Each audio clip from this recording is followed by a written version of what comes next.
નમસ્કાર મિત્રો, સ્વાગત છે તમારું અમારી યુટ્યુબ ચેનલમાં. આજે આપણે તુલસીના છોડનું અને તુલસીના છોડ પાસે દીવો પ્રગટાવવાનું મહત્ત્વ શું છે અને તેની પાછળની સનાતન કથા. તો ચાલો આપણે સાંભળીએ તુલસીના છોડનું મહત્ત્વ. હિન્દુ ધર્મમાં તુલસીના છોડનું મહત્ત્વ સૌથી વધારે છે અને તુલસીના છોડની પૂજા સૌપ્રથમ વિષ્ણુ ભગવાને કરી હતી. શ્રી હરિ કહે છે કે જેવી રીતે દેવી લક્ષ્મીથી વૈકુંઠમાં ઐશ્વર્ય પ્રાપ્ત થયું છે, તેવી જ રીતે વૈકુંઠમાં તુલસીના કારણે જ પવિત્રતા પ્રાપ્ત છે. પૃથ્વીલોક પર જ્યાં જ્યાં પણ તુલસીના છોડ હશે, ત્યાં ત્યાં દુષ્ટતા રહેશે નહીં. આવી જગ્યા સૌથી પવિત્ર, અને આ કારણથી આપણે આપણા ઘરમાં તુલસીનો છોડ જરૂર લગાવવો જોઈએ. તો હવે આપણે જાણીએ કે તુલસી પાસે દીવો પ્રગટાવવાનો અર્થ શું છે. તો ચાલો જાણીએ આ પ્રાચીન મહાન કથા જે શ્રી કૃષ્ણએ દેવી સત્યભામાને કહી હતી. તો મિત્રો, એક સમયની વાત છે. દેવી સત્યભામા શ્રી કૃષ્ણ પાસે આવી અને પૂછ્યું, હે સ્વામી, તમે મને તુલસીના છોડને પાણી આપવાનું મહત્ત્વ તો સમજાવ્યું, પરંતુ તુલસી પાસે દીવો પ્રગટાવવાનું શું મહત્ત્વ છે? રોજ સાંજે તુલસી પાસે દીવો કેમ પ્રગટાવવામાં આવે છે? એનાથી મનુષ્યને શું ફળ મળે છે? તુલસી પાસે દીવો પ્રગટાવવાની પદ્ધતિ શું છે અને તે સમયે કયા મંત્રનો પાઠ કરવામાં આવે છે તે મને વિગતવાર જણાવો. અને ત્યારે ભગવાન શ્રી કૃષ્ણ કહે છે, હે દેવી, આજે તમે સર્વાંગી કલ્યાણની ભાવનાથી ખૂબ જ સારો પ્રશ્ન પૂછ્યો છે. તમારા આ પ્રશ્નોના જવાબ પહેલાં હું તમને એક પ્રાચીન ઇતિહાસ કહું અને તેનાથી તમને બધા પ્રશ્નોના જવાબ મળી જશે. અને સાંજના સમયે દીવો પ્રગટાવવાની મહત્ત્વ આ કથામાં વર્ણવવામાં આવ્યું છે. એટલા માટે તમે આ વાર્તા ધ્યાનથી સાંભળો. અને આ વાર્તા ધ્યાનપૂર્વક સાંભળવાથી 100 વર્ષ સુધી તુલસી પાસે દીવો પ્રગટાવવાનું પુણ્ય વ્યક્તિને મળે છે. ત્યારે દેવી સત્યભામા શ્રી કૃષ્ણને કહે છે, હે પ્રભુ, હું તમારી વાર્તા સાંભળવા માટે આતુર છું અને હું આ કથા ધ્યાનપૂર્વક સાંભળીશ. ત્યારે શ્રી કૃષ્ણએ કથાની શરૂઆત કરે છે. હે દેવી, ભૂતકાળની વાત છે. દક્ષિણ દિશામાં તુંગભદ્રા નામની ખૂબ મોટી નદી છે. તે જ નદીના કિનારે હરિહરપુર નામનું એક ખૂબ જ સુંદર શહેર વસેલું છે. અને એ જ શહેરમાં હરિદીક્ષિત નામના બ્રાહ્મણ રહેતા હતા. એ અત્યંત ગુણવાન, ચરિત્રવાન તથા વેદોના માર્ગે ચાલનારા અને તેમણે તમામ શાસ્ત્રોનો અભ્યાસ કર્યો હતો. તેમની પત્ની હતી, તેને લોકો દુરાચાર કહીને બોલાવતા હતા, કારણ કે તેના કર્મ જ તેના નામ બરાબર હતા. તે હંમેશા તેના પતિનું અપમાન અને કુવાક્ય બોલતી હતી. પતિને ભયંકર પીડા આપતી હતી. તેને ખાવાનું આપતી ન હતી અને પતિ સાથે ક્યારેય સૂતી ન હતી અને ક્યારેય પ્રેમપૂર્વક વ્યવહાર પણ નહોતી કરતી. જ્યારે તેના પતિના પરિવાર અને મિત્રો આવે ત્યારે તેમનું અપમાન કરીને તેમને એમના ઘરમાંથી વિદાય આપી દેતી. એનું મન પતિને છોડીને બીજા પુરુષ સાથે લાગતું હતું. એને એના પતિ સાથે પ્રેમપૂર્વક વાત પણ કરતી ન હતી, પરંતુ તે અજાણી વ્યક્તિને ફસાવવા માટે નવા નવા પોશાકો પહેરીને ગામમાં જતી. કેટલીક વાર તે જંગલના ઝાડ નીચે ઊભી રહીને સુંદર પુરુષોની હાજરી જોતી અને તે કેટલાય ગંદા પુરુષોની લલચાવીને તેની સાથે ભોગવિલાસ પણ માણતી હતી. એક દિવસ હરિદીક્ષિતે તેની પત્નીને કહ્યું કે હે ભદ્રે, તમારું આ વર્તન યોગ્ય નથી. આવું પાપ કરવાથી તમારું જ નુકસાન થશે. તેથી તમારે હવેથી આ ખરાબ કામ કરવાનું બંધ કરી દેવું જોઈએ. તમારું આવું વર્તન જોઈને મને ખૂબ જ દુઃખ થાય છે. ત્યારે આ દુરાચાર સ્ત્રીએ કીધું, મેં એવું તો શું પાપ કર્યું હશે કે તારા જેવા ભિખારી સાથે મારા લગ્ન થયા? મેં મારા જીવનમાં પાછલા જન્મમાં ઘણા પાપ કર્યા હશે. તેથી જ તમારા જેવા ગરીબ પતિ મળ્યો મને. હું મારી કોઈ પણ ઈચ્છા પૂરી કરી શકતો નથી. તું તારી મજબૂરીને કારણે મારે તારી આ ઝૂંપડીમાં રહેવું પડે છે. ભિક્ષામાં આવેલું ભોજન ખાવું પડે છે. હવે આનાથી વધારે હું દુઃખ સહન નહીં કરી શકું. એક દિવસ હું તને છોડીને અવશ્ય જતી રહીશ. હું તારી સાથે રહીશ તો આ જીવનમાં પણ પાપ કરીશ. એટલા માટે હવે હું બીજા અમીર વ્યક્તિ સાથે લગ્ન કરીશ. હરિ દીક્ષિતે તેની પત્નીને કહ્યું કે હે પ્રિયે, તમારે આવા અપશબ્દ બોલશો નહીં. તમારા પતિને આ રીતે છોડવાનું વિચારશો નહીં. જે સ્ત્રી પોતાના પતિને છોડીને બીજા પુરુષ સાથે જાય છે તેનું અહિત જ થાય છે. એને નરકમાં જવું પડે છે. આ સાંભળીને તેની પત્ની બોલી, નરકમાં તો તારે જવું પડશે. તમે કોઈ કામ ધંધો તો કરતા નથી. ભીખ માંગીને ખાવ છો અને મને ખવડાવો છો. પત્નીને દુઃખી અને અસંતુષ્ટ રાખનારા પતિ પણ નરકમાં જ જાય છે. અને આ તારું ઘર નરકની સજાથી ઓછું નથી. તારી સાથે રહું એના કરતાં તો હું નરકમાં રહું એ વધારે યોગ્ય છે. અને આવી રીતે હરિ દીક્ષિતની પત્નીએ અનેક કટુ વચન બોલીને તેના પતિનો અનાદર કર્યો અને અપમાનિત કર્યો. ત્યારે શ્રી કૃષ્ણએ કહ્યું કે હે દેવી, જે સ્ત્રી તેમના પતિનું આવી રીતે અપમાન કરે છે એના ઘરમાં દુર્ભાગ્ય જ આવે છે. તેમના પતિને છોડીને બીજા અન્ય પુરુષ સાથે જે સ્ત્રી જાય છે તેને નરકમાં અવશ્ય દંડ મળે છે. હવે આગળ સાંભળો. એ દુરાચાર સ્ત્રી જોડે શું થાય છે. એક દિવસ તે દુરાચાર સ્ત્રી વનમાં જઈને એક વૃક્ષ નીચે ઊભી રહે છે. તેનું મન ઈચ્છાઓથી ભરેલું હતું અને તેને એક સુંદર પુરુષની શોધમાં હતી. પણ લાંબા સમય રાહ જોયા પછી પણ કોઈ પુરુષ આવ્યો નહીં. અને ત્યારે તે ખૂબ જ દુઃખી થઈ ગઈ અને એની પ્રિયતમની ખોજમાં આમ તેમ જોવા લાગી. એ દિવસે એના બધા જ પરિશ્રમ નિષ્ફળ ગયા અને ત્યાં ઊભી રહીને વિલાપ કરવા લાગી. હાય હાય, આજે તો માર્ગથી કોઈ સુંદર પુરુષનો ન આવ્યો. હવે હું કઈ રીતે મારી ઈચ્છાઓ પૂરી કરીશ? આજની રાત કઈ રીતે જશે? કોણ મારું આ સુંદર શરીરનો ઉપભોગ કરશે? મારી આ જવાની અને સુંદરતા એમનેમ જ નષ્ટ થાય છે. કોઈ મારું આ સુંદર શરીરની ઈચ્છા નથી. હવે મારે ક્યાં જવું? કોણ મને અપનાવશે અને મારી ઈચ્છાઓ પૂરી કરશે? મારો પતિ તો મૂર્ખ છે, પરંતુ હવે એવું લાગે છે કે દુનિયા મૂર્ખ પુરુષોથી ભરેલી છે અને આવી સુંદર સ્ત્રી મેળવવાની કોઈ ઈચ્છા નથી રાખતું. હું તો એટલી સુંદર છું કે દેવતાઓ પણ મને પામવા ઈચ્છતા હશે. પરંતુ આ દુનિયા પાપીઓ અને ધૂળિયા માણસોથી જ ભરેલી છે, જે મારા જેવી અપ્સરાઓને દુર્લક્ષ કરે છે. હે ભગવાન, કોઈ સુંદર અને પરાક્રમી પુરુષ હોય તો એને મારી જોડે મોકલો.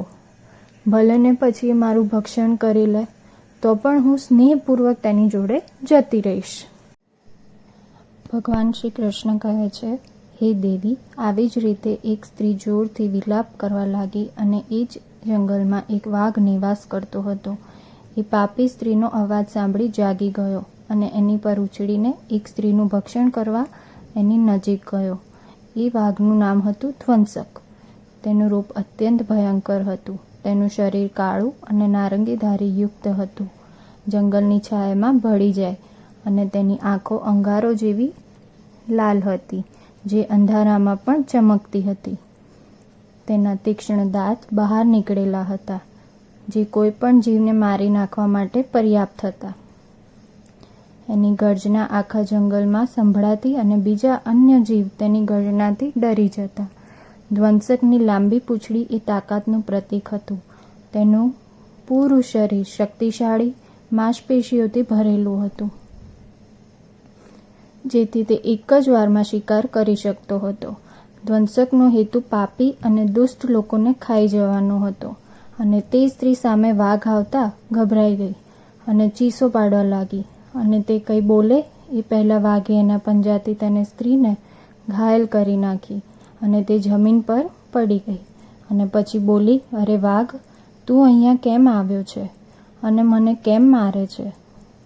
હું અહીંયા મારા પ્રિયતમની ખોજમાં આવી છું.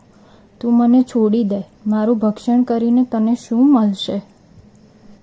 આ સાંભળી વાઘ બોલ્યો, હે દુષ્ટ નારી, જેવી પાપી સ્ત્રીનું ભક્ષણ કરું એ મારું કામ છે. ત્યારે જ મને આ શરીરની મુક્તિ મળશે. આ સાંભળીને એ સ્ત્રી બોલી, તું કોણ છે અને કયા કારણોથી તારે વાઘ બનવું પડ્યું? મારી જેવી સ્ત્રીનું ભક્ષણ કેમ કરે છે? પહેલાં મને બધી જ વાત કર, પછી મારું ભક્ષણ કર.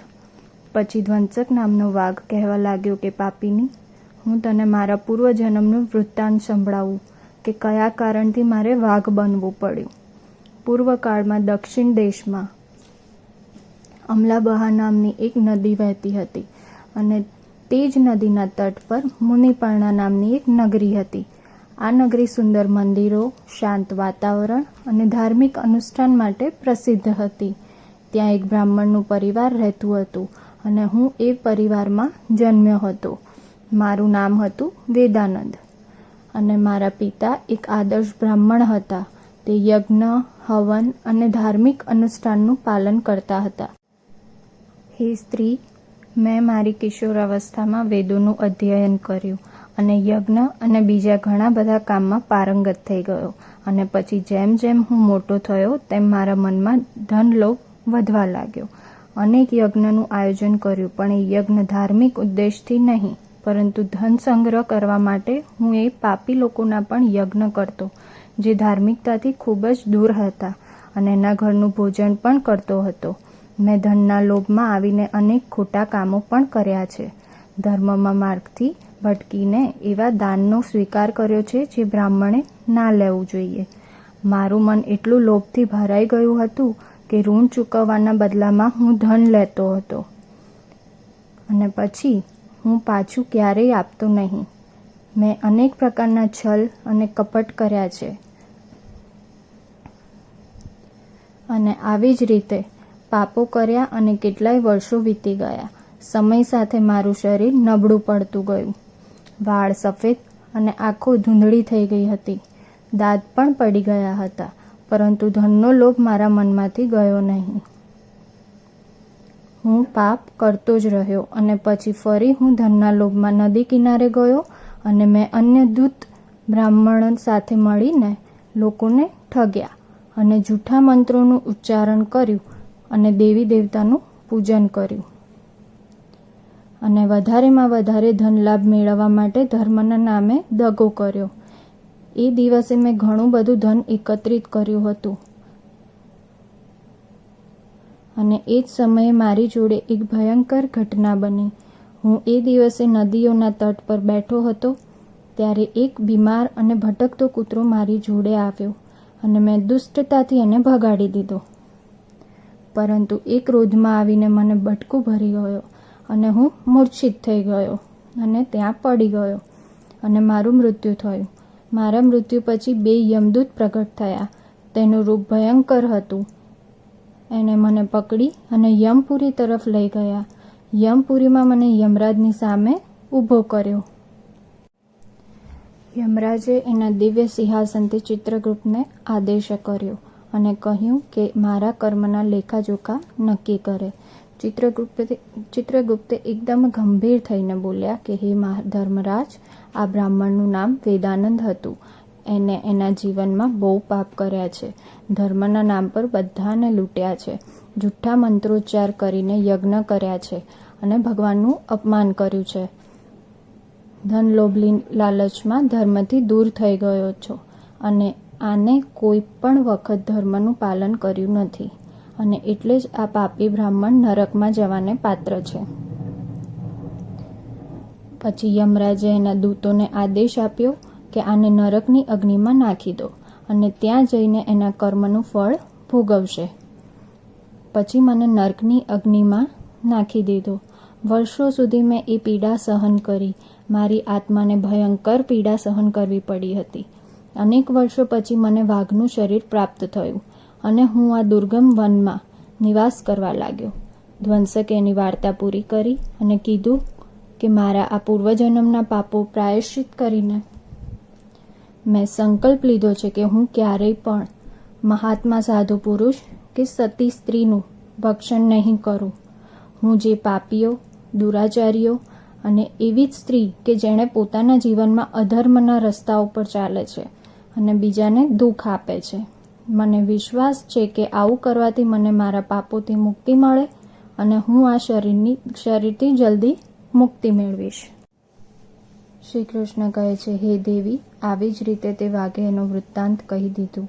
પછી એ વાઘે સ્ત્રીને કહ્યું કે હે પાપીની, તારા આચરણથી જ તું આ તારા પતિને છોડીને અન્ય પુરુષ જોડે ભોગવિલાસ માટે આવી છે, એટલે આજે તું મારું ભોજન બનીશ. આવું કહીને તેના તીક્ષ્ણ દાંતીએ પાપી સ્ત્રીને મારીને ખાઈ ગયો. પછી વાઘ ત્યાંથી જતો રહ્યો. તે સ્ત્રી પાસે 2 યમ પ્રગટ થયા અને તેને યમપુરી લઈ ગયા. ત્યાં યમરાજની સામે પ્રગટ કરી અને ચિત્રગુપ્તને તેના લેખાજોખા યમરાજને કહ્યું. હે ધર્મરાજ, આ સ્ત્રી તો અત્યંત પાપી છે અને તેના પતિને કોઈ પણ દિવસ સેવા કરી નથી. પતિને છોડીને બીજા પુરુષ સાથે ભોગવિલાસ કર્યો હતો. યમરાજ અત્યંત ક્રોધિત થયો અને તે સ્ત્રીને અગ્નિથી ભરેલી કુંડમાં નાખવાનો આદેશ કર્યો. પછી એ સ્ત્રી બોલી, હે ધર્મરાજ, કૃપયા મને મારી ભૂલોના કારણે મને ક્ષમા કરો. મેં આ પાપો જાણી જોઈને નથી કર્યા. કૃપયા મને પ્રાયશ્ચિત કરવાનો એક મોકો આપો.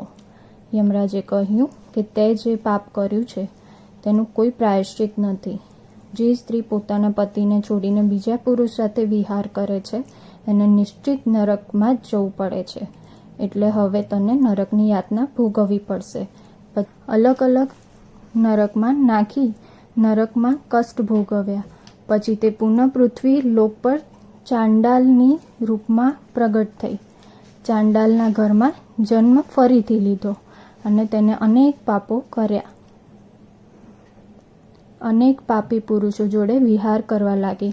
પછી થોડા સમય પછી એ પૂર્વ પાપોના કારણે એને કોઢનો રોગ થઈ ગયો અને તે પીડાથી સહન કરવી પડી એને, અને આખું શરીર બળતું હતું. તેની આંખમાં પીડા થવા લાગી. આવી જ રીતે પીડામાં તે દિવસો વિતાવા લાગી હતી. પછી એ તીર્થમાં સ્નાન કરવાના ઉદ્દેશથી અંતપુરમાં ગઈ. ત્યાં એક આશ્રમની બહાર નિવાસ કરવા લાગી. ત્યાં એક તુલસીનો છોડ હતો અને ઘણી બધી સ્ત્રીઓ ત્યાં દીવો પ્રગટાવતી હતી. તે જોઈને આ સ્ત્રીને આશ્ચર્ય થયું. પછી ત્યાં એક સાધુ નિવાસ કરતા હતા. એ સ્ત્રીએ સાધુને પૂછ્યું, હે સાધુ મહારાજ, આ શેનો છોડ છે અને આ બધી સ્ત્રીઓ અહીંયા દીવો કેમ પ્રગટાવે છે? ત્યારે સાધુએ કીધું કે હે કલ્યાણી, આ અત્યંત પવિત્ર તુલસીનો છોડ છે. આના દર્શન માત્રથી સંકટોનો નાશ થાય છે અને આ તુલસીના છોડને જળ ચડાવવાથી દેવી દેવતાના આશીર્વાદ મળે છે તથા છોડ પાસે દીવો કરવાથી બધા પાપોનો નાશ થાય છે.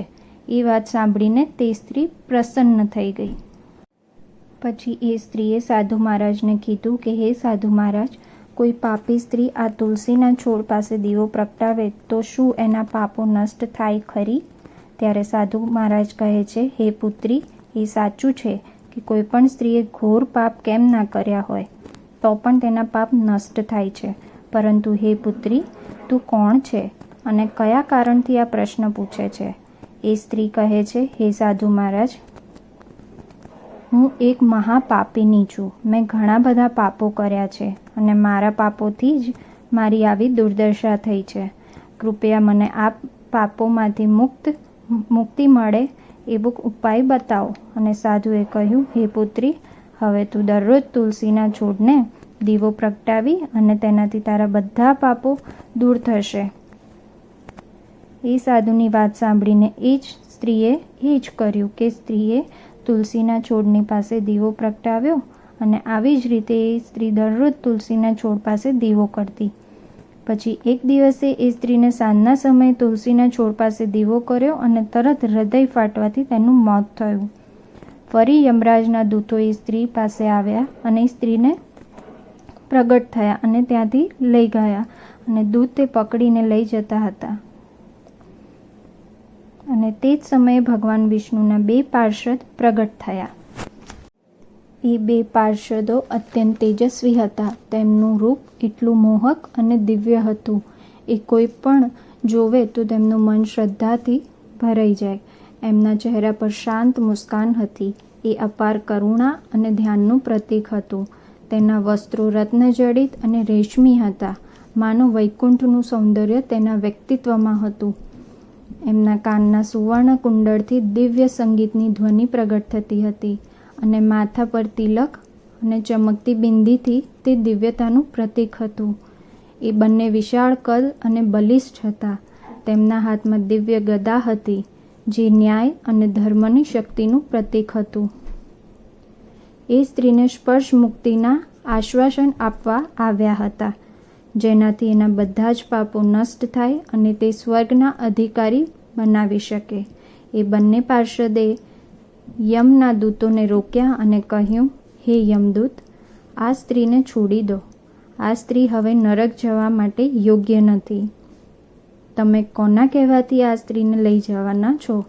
પછી યમદૂતોએ કહ્યું, હે પાર્ષદો, અમે યમરાજના કહેવાથી આ પાપી સ્ત્રીને લઈ જવા માટે આવ્યા છીએ, પરંતુ તમે કયા કારણથી રોકી રહ્યા છો? આ સ્ત્રી તો ખૂબ જ પાપી છે.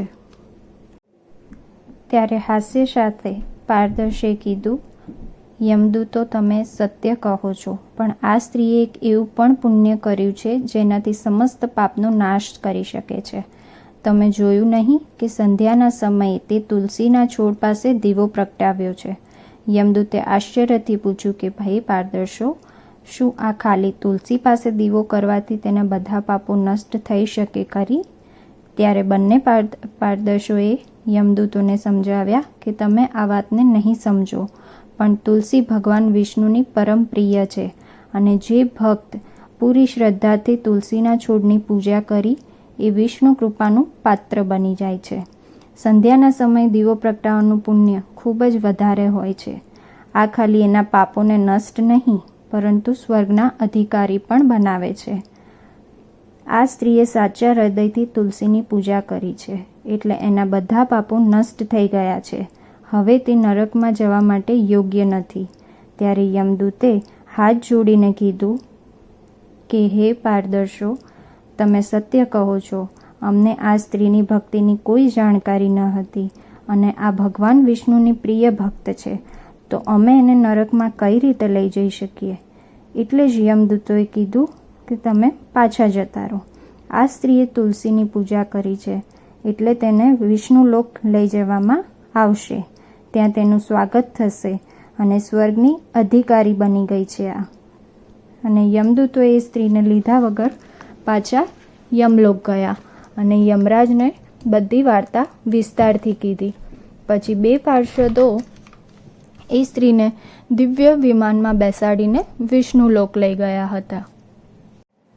ભગવાન શ્રી કૃષ્ણ કહે છે, હે દેવી સત્યભામા, આવી જ રીતે તુલસીના છોડ પાસે દીવો કરવાથી મનુષ્યના બધા જ પાપો નષ્ટ થાય છે. જે સ્ત્રી તુલસીના છોડ પાસે દીવો કરે છે તે અત્યંત સૌભાગ્યશાળી ગણાય છે.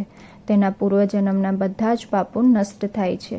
એને સુખ સમૃદ્ધિની પ્રાપ્તિ થાય છે. રોજ તુલસીના છોડ પાસે દીવો પ્રગટાવવાથી આ મંત્રનું ઉચ્ચારણ કરવું જોઈએ.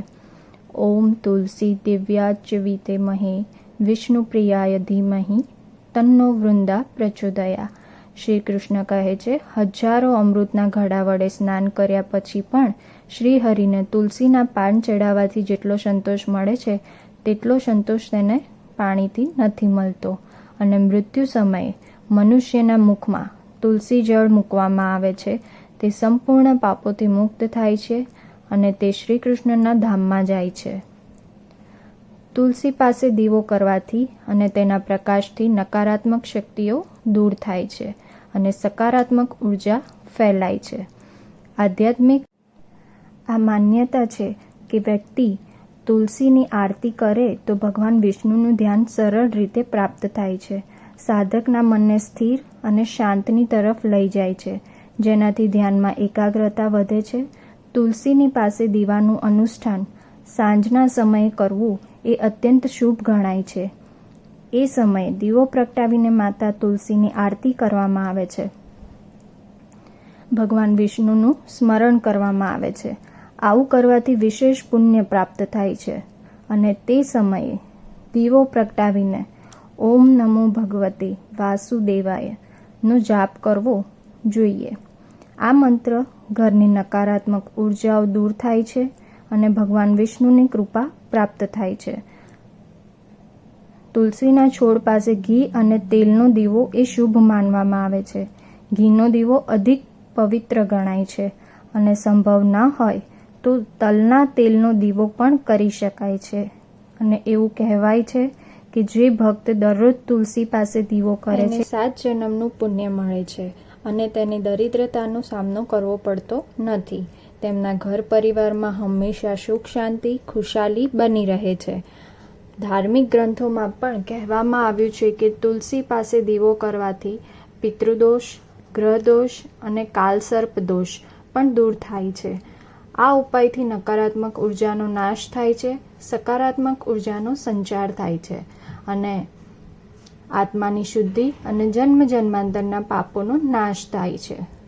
આનાથી આત્માને શાંતિ મળે છે, વ્યક્તિને સદગતિ પ્રાપ્ત થાય છે અને દેવી લક્ષ્મીના આશીર્વાદ પણ મળે છે, જેનાથી વ્યક્તિના જીવનમાં ક્યારેય પણ આર્થિક સંકટ આવતું નથી.